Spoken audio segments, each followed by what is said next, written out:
नमस्कार। आज हम एक ऐसी कहानी की तह तक जा रहे हैं जो दिल्ली की, आप जानते हैं, जानी पहचानी गलियों को एक बिल्कुल अलग और सच कहूं तो काफी डरावनी रोशनी में दिखाती है। हाँ बिल्कुल। हमारे पास अंकित नाम के एक व्यक्ति के कुछ नोट्स हैं, कुछ उसके अनुभवों के अंश हैं। इनमें पुरानी दिल्ली में गुजरी एक रात का जिक्र है, एक ऐसी रात जिसने उसे सचमुच हिलाकर रख दिया था। हाँ, ये जो नोट्स हैं ये वाकई एक बहुत ही असामान्य और विचलित करने वाले अनुभव का ब्यौरा देते हैं। इन दस्तावेजों के हिसाब से अंकित का सामना एक ऐसी महिला से हुआ जिसे देखकर उसे लगा कि वो शायद काला जादू या कुछ वैसा कर रही थी। हाँ, और आज हम जो ये चर्चा कर रहे हैं इसका मकसद यही है कि इन स्रोतों में जो लिखा है उसे जरा बारीकी से समझे।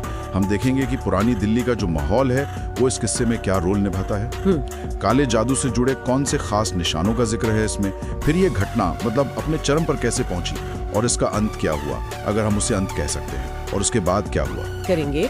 वो पूरी तरह से इन्हीं दिए गए स्रोतों पर ही आधारित होगी। सही। इन नोट्स में कहानी के जो मुख्य तत्व है वो काफी साफ है, जैसे देर रात है, एक सुनसान गली से शॉर्टकट लेना, फिर एक रहस्यमयी औरत का दिखना, उसके पास कुछ अजीब और कहना चाहिए डरावनी चीजें मिलना जैसे नींबू मिर्च, खून, फिर उस औरत का रूप बदलना, वो भी भयानक तरीके से, और फिर अचानक एक फकीर का आना और उसका बचाव करना, और आखिर में कुछ सबूत या सवालिया निशान पीछे छूट जाना। ठीक है, तो चलिए शुरू करते हैं उस माहौल से, उस सेटिंग से जहां ये सब हुआ।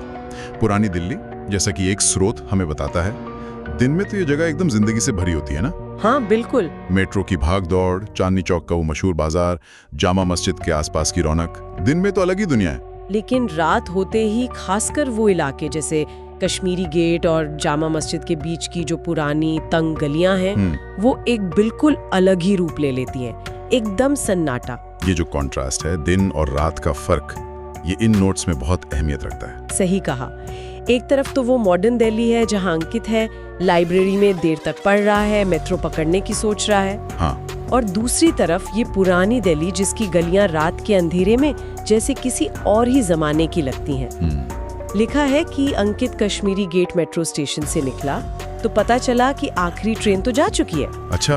अब उसे जामा मस्जिद के पास अपने घर पहुंचना था, और सबसे सीधा रास्ता एक पुरानी सुनसान गली से होकर जाता था। रात के करीब समझ लीजिए 12 बज चुके थे। 12 बजे रात?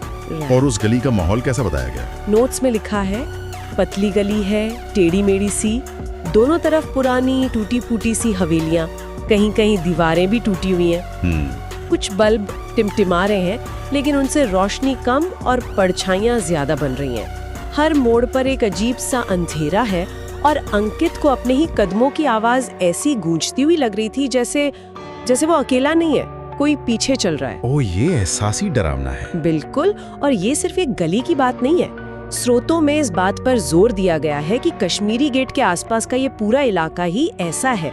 अपनी पुरानी ब्रिटिश काल की इमारतों और कई बार जो खाली पड़े मकान होते हैं उनके साथ रात में एक बहुत रहस्यमयी सा एहसास देता है ये। हाँ, मतलब लोकेशन सिर्फ बैकग्राउंड नहीं है। नहीं, बिल्कुल नहीं। लोकेशन कहानी के डर को बनाने में, उसे एक तरह से असली जैसा महसूस कराने में एक अहम भूमिका निभा रही है। वो अंधेरा, वो सन्नाटा, वो पुरानी इमारतें, ये सब मिलकर एक ऐसा माहौल बना देते हैं जो ऐसी घटनाओं के लिए जैसे एक स्टेज तैयार करता है। तो इसी माहौल में, इस सुनसान गली में अंकित का सामना होता है उस औरत से। गली के एक कोने में वो देखता है कि एक औरत है, सफेद साड़ी पहने हुए और जमीन पर बैठी है। पहली नजर में, जैसा एक नोट में लिखा है, अंकित सोचता है कि शायद कोई फकीरनी या साध्वी जैसी होगी जो रात के इस पहर में ध्यान वगैरह कर रही होगी। हाँ, शुरू में तो उसे ये कुछ अजीब नहीं लगता। नहीं, बिल्कुल नहीं। उस इलाके में शायद ये आम हो।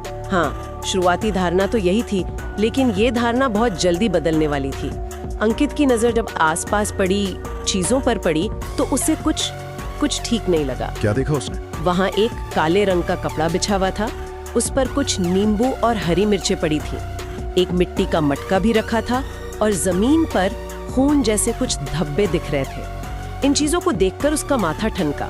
डर की पहली लहर उठी होगी। खून के धब्बे, नींबू मिर्च, ये तो वाकई अजीब है। हाँ, और एक दूसरा स्रोत इन चीजों का और भी ज्यादा डिटेल में ब्यौरा देता है, और वो सुनकर तो सच में रोंगटे खड़े हो जाते हैं। अच्छा, क्या लिखा है उसमें? उसमें लिखा है कि वहाँ ठीक 7 नींबू और 7 हरी मिर्चें थीं, और वो एक घेरे की शक्ल में रखी हुई थी।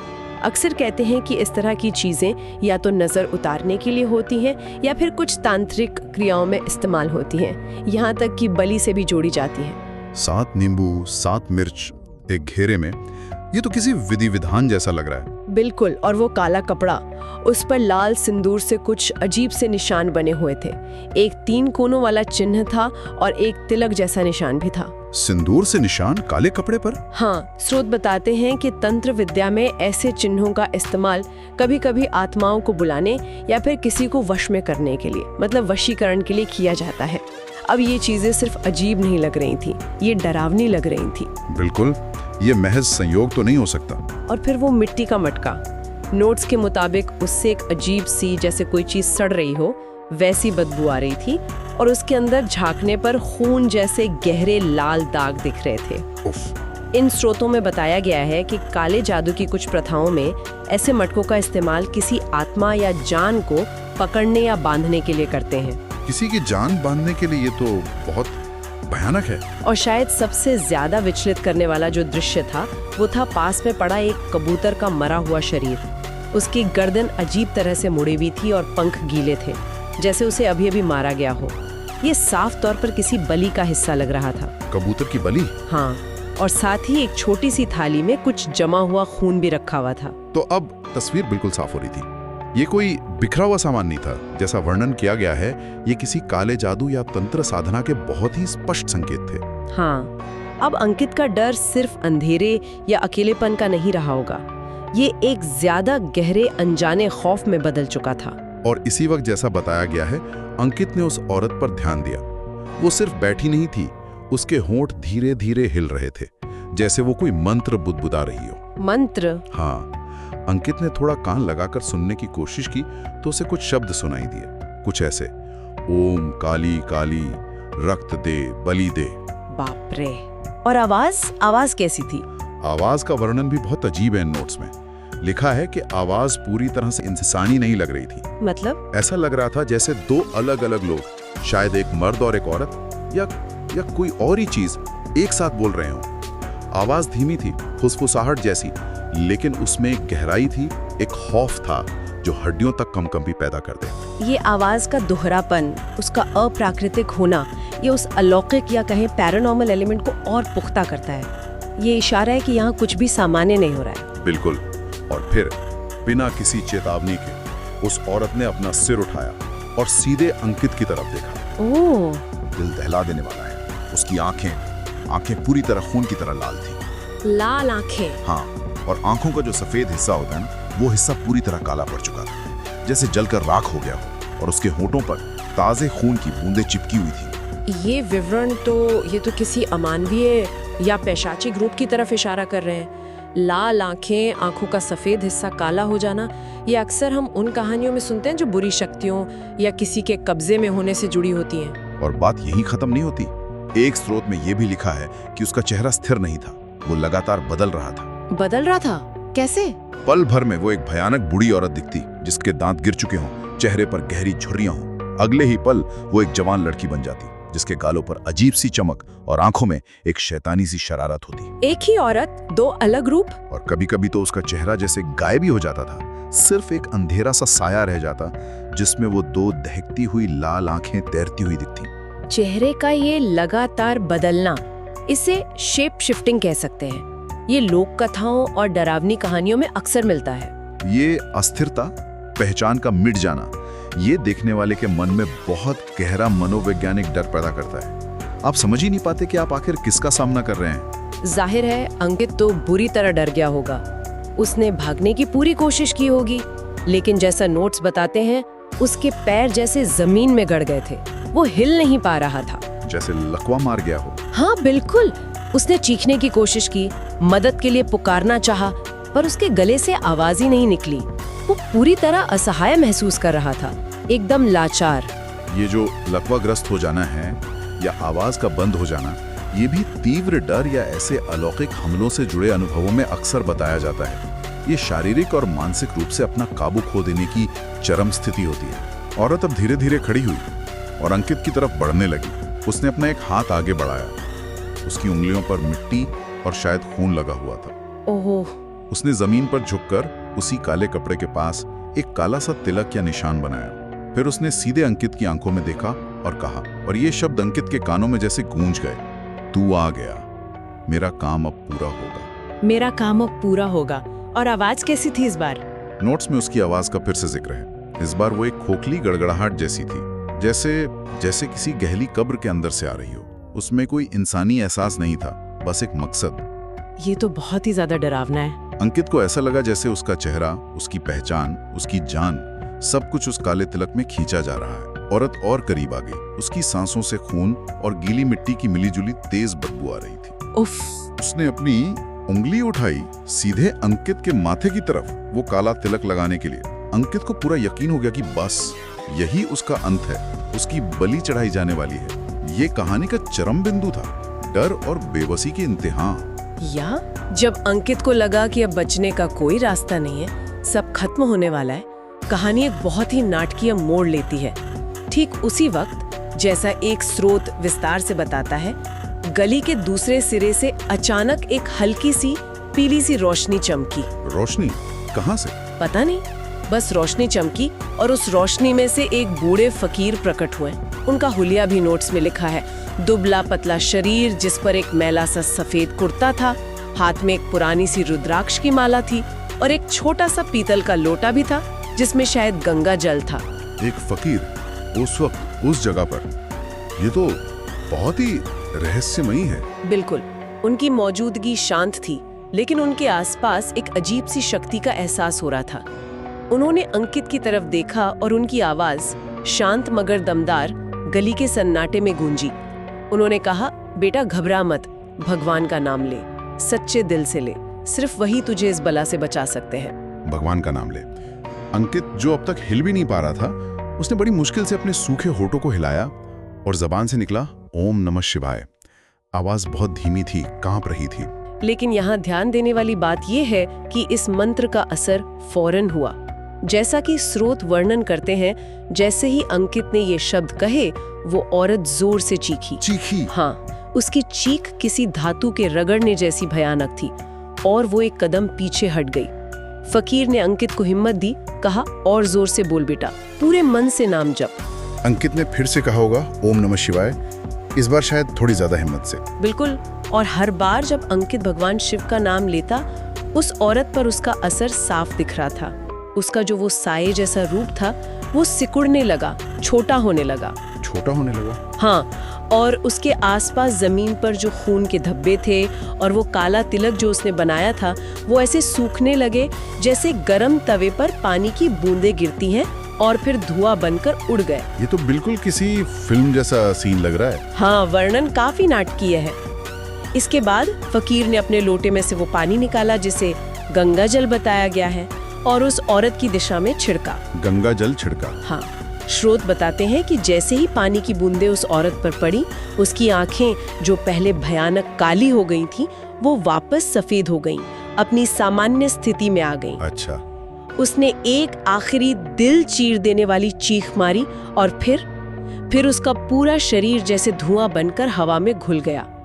एक पल में वो वहां थी, अगले पल सिर्फ हवा, गायब पूरी तरह। और वो सारा सामान, नींबू मिर्च, मटका, कबूतर, वो खून की थाली, सब गायब। नोट्स के मुताबिक वहां कुछ भी नहीं बचा, जरा सा भी निशान नहीं। गली फिर से वैसी ही शांत और सुनसान हो गई, जैसे वहां कभी कुछ हुआ ही ना हो। सिवाय अंकित और उस फकीर के वहां कोई तीसरा नहीं था। इस अविश्वसनीय और भयानक अनुभव के बाद अंकित का शरीर और दिमाग जाहिर है जवाब दे गया होगा। हाँ, वो वहीं बेहोश होके गिर पड़ा। जब उसकी आंख खुली तो सुबह हो चुकी थी, सूरज निकल आया था, गली में हल्की रोशनी थी, आसपास सामान्य चहल पहल भी शुरू हो गई थी, लोग अपने कामों पर जा रहे थे। और वो फकीर, वो कहाँ थे? वो वहां नहीं थे, वो ऐसे ही रहस्यमयी ढंग से गायब हो गए थे जैसे वो प्रकट हुए थे। अंकित के मन में पहला ख्याल यही आया होगा, क्या ये सब एक भयानक सपना था? हो सकता है। रात का डर, लाइब्रेरी की थकान, वो सुनसान गली का अंधेरा, क्या ये सब उसके अपने दिमाग की ही उपज थी? ये सोचना तो लाजमी है, इतनी अजीब घटना के बाद। बिल्कुल, लेकिन फिर जब उसने आदतन अपनी जेब में हाथ डाला तो उसे कुछ महसूस हुआ। उसने बाहर निकाला तो देखा कि वो एक छोटी सी रुद्राक्ष की माला थी। रुद्राक्ष की माला? हाँ, बिल्कुल वैसी ही जैसी उसने रात में उस फकीर के गले में देखी थी। अब ये माला उसकी जेब में कैसे आई? क्या फकीर ने जाते हुए उसे दी थी? पता नहीं, लेकिन ये माला उस अनुभव को सिर्फ सपना मानने से रोक रही थी। हाँ, ये तो एक ठोस सबूत जैसा हो गया। हाँ, ये रुद्राक्ष माला एक बहुत महत्वपूर्ण चीज बन जाती है यहाँ।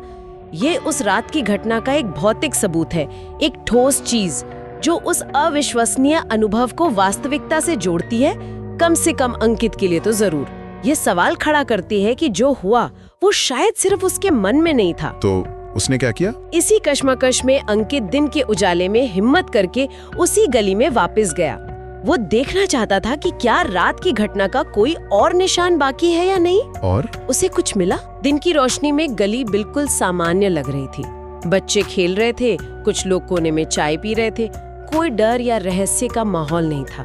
लेकिन फिर अंकित की नजर एक चीज पर पड़ी। किस चीज पर? उसी कोने में जहाँ रात को वो औरत बैठी थी, जमीन पर एक छोटा सा काला धागा पड़ा था। काला धागा? हाँ, स्रोत के अनुसार ये वैसा ही काला धागा लग रहा था जैसा रात में उस औरत के सामान के पास बिखरा हुआ था।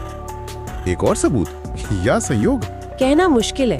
अंकित ने झिझकते हुए उसे उठाने के लिए हाथ बढ़ाया, पर जैसे ही उसकी उंगलियों ने उस धागे को छुआ, उसे फिर से वही रात वाली सिहरन, वही अजीब सा डर महसूस हुआ।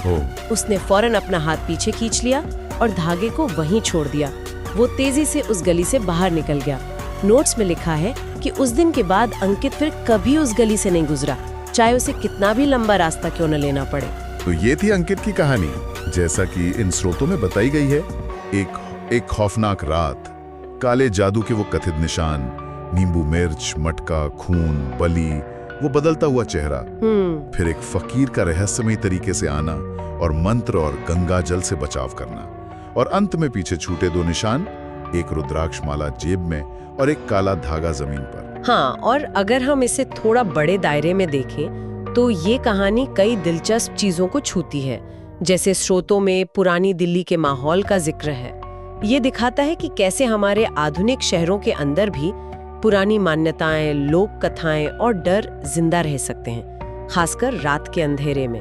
हाँ, ये सिर्फ एक भूत की कहानी नहीं लगती। नहीं, ये शहरी लोक कथाओं और शायद हमारी संस्कृति में गहरे बसे कुछ विश्वासों या भयों का भी प्रतिबिंब है, जिनका जिक्र इन स्रोतों में मिलता है। और वो खास चीजें, नींबू मिर्च, मटका, सिंदूर के निशान, कबूतर की बलि, इन स्रोतों ने इनका इस्तेमाल सिर्फ डराने के लिए नहीं किया है, बल्कि एक खास किस्म की क्रिया यानी तंत्र साधना का माहौल बनाने के लिए किया है। बिल्कुल सही। ये कहानी को एक सांस्कृतिक संदर्भ देते हैं, भले ही वो डरावना हो। हाँ। और कहानी में शक्तियों का टकराव भी बहुत साफ है।